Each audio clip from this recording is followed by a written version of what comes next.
SC judge గారి ముందు హాజరై ఈ కేసు అంతా కూడా అబద్ధమని, ఆ కేసుకి అందులో నేరారోపణ మోపబడినటువంటి వ్యక్తులకు ఎటువంటి సంబంధం లేదని, తనతో అన్యాయంగా ఆ కేసు పెట్టించారని చెప్పేసి స్వయంగా జడ్జి గారి ముందు సత్యవర్ధన్ అనేటువంటి వ్యక్తి స్టేట్మెంట్ ఇవ్వడం జరిగింది. దాంతో గన్నవరం తెలుగుదేశం పార్టీ కార్యాలయం మీద జరిగినటువంటి ఆ సంఘటన ఏదైతే ఉందో ఆ కేసు పూర్తిగా నీరుగారిపోయింది. దీంతో ఫ్రస్ట్రేషన్కు లోనైనటువంటి తెలుగుదేశం పార్టీ నేతలు, అదేవిధంగా రాష్ట్ర ముఖ్యమంత్రి చంద్రబాబు నాయుడు గారు, ఆయన తనయుడు లోకేష్ గారు ఒక్కసారిగా అవాక్కైపోయి ఏది ఏమైనా సరే ఈ కేసు నీరుగారిపోతే ఎక్కడ మన ప్రతిష్ట దెబ్బతింటుందో అనేటువంటి ఒక ఆందోళనతో సాయంత్రం కల్లా ఆగమేఘాల మీద సత్యవర్ధన్ ఇంటి ముందు తెలుగుదేశం ఉన్నత శ్రేణులన్నీ కూడా అక్కడికి వెళ్ళి సత్యవర్ధన్ని బెదిరించి అతని మీద దౌర్జన్యం చేసి అతన్ని తీసుకొని వచ్చి మళ్ళీ అతనితో తప్పుడు ఫిర్యాదు చేయించడం జరిగింది. అంటే న్యాయ వ్యవస్థ ముందు, స్వయంగా న్యాయమూర్తి గారి ముందు నాకు ఈ కేసు ఇది పచ్చి అబద్ధం, దీంట్లో ఎవరి ప్రమేయం లేదు, అసలు ఈ పెట్టిన కేసే పూర్తిగా అవాస్తవం అని చెప్తే జడ్జి గారు కూడా అతన్ని 2-3 సార్లు అడగడం జరిగింది.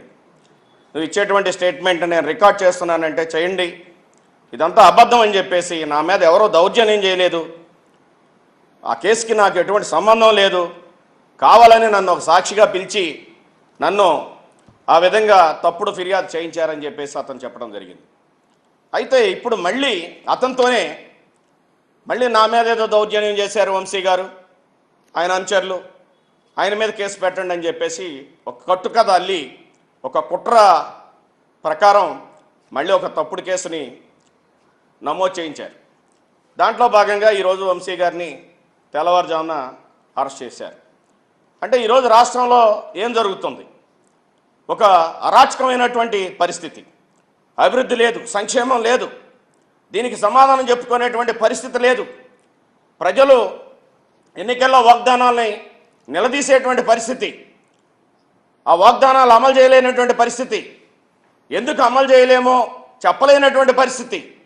ఈ పరిస్థితులు ఈ రాష్ట్ర ప్రజల్ని ప్రక్కదారి పట్టించేదానికోసం తెలుగుదేశం అగ్రశ్రేణి నాయకులందరూ కూడా కుట్రబన్ని వైఎస్ఆర్ కాంగ్రెస్ పార్టీలో యాక్టివ్గా ఉన్నటువంటి నాయకులందరి మీద కూడా ఏదో ఒక తప్పుడు కేసు పెట్టి వాళ్ళని జైలుకు పంపించేసి ఏ విధమైన కేసు పెట్టాలి, ఎలా పెట్టాలి, ఎవరు పెట్టాలి, దానికి సాక్షులు ఎవరు ఉండాలి, ఇదంతా ఒక ముందుగానే ఒక స్క్రిప్ట్ రచించి వాళ్ళ కేంద్ర పార్టీ కార్యాలయం నుంచి వచ్చేటువంటి సూచనల్ని కొంతమంది అధికారులకి వాటిని ఎలా చేయాలో వాళ్ళకి దశ నిర్దేశం చేస్తూ ఈ విధంగా ఈ రాష్ట్రంలో అరాచక పాలన కొనసాగిస్తున్నారు.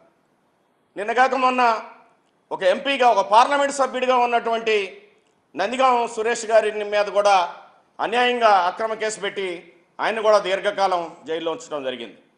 అదేవిధంగా ఎక్కడ ఏం జరుగుతుందో కూడా అర్థం కానిటువంటి కేసు, ఎవరి మీద ఏ కేసు పెడతారో అర్థం కానిటువంటి పరిస్థితి, ఏ సెక్షన్లో పెడతారో అర్థం కానిటువంటి పరిస్థితి. ఇంత దారుణమైనటువంటి పరిపాలన భారతదేశంలో ఏ రాష్ట్రంలో కూడా మనం చూడలేదు, చూడబోము కూడా. ఏది ఏమైనా సరే ఈ రాష్ట్రంలో ఒక రెడ్ బుక్ రాజ్యాంగం, ఒక విధ్వంసకరమైనటువంటి ఆలోచనతో కూడినటువంటి రెడ్ బుక్ రాజ్యాంగమే నడుస్తుంది. నిన్నటిదాకా ప్రజాస్వామ్యాన్ని కూని చేశారు, ఈరోజు ఖచ్చితంగా న్యాయ వ్యవస్థను కూడా అపఖ్యాతి పాలు చేసేటువంటి విధంగా, న్యాయ వ్యవస్థను కూడా కించపరిచేటువంటి విధంగా, న్యాయ వ్యవస్థ కూడా గౌరవం లేకుండా చేసేటువంటి విధంగా నిన్నగాక మొన్న అతను వెళ్ళి స్వయంగా జడ్జి గారి ముందు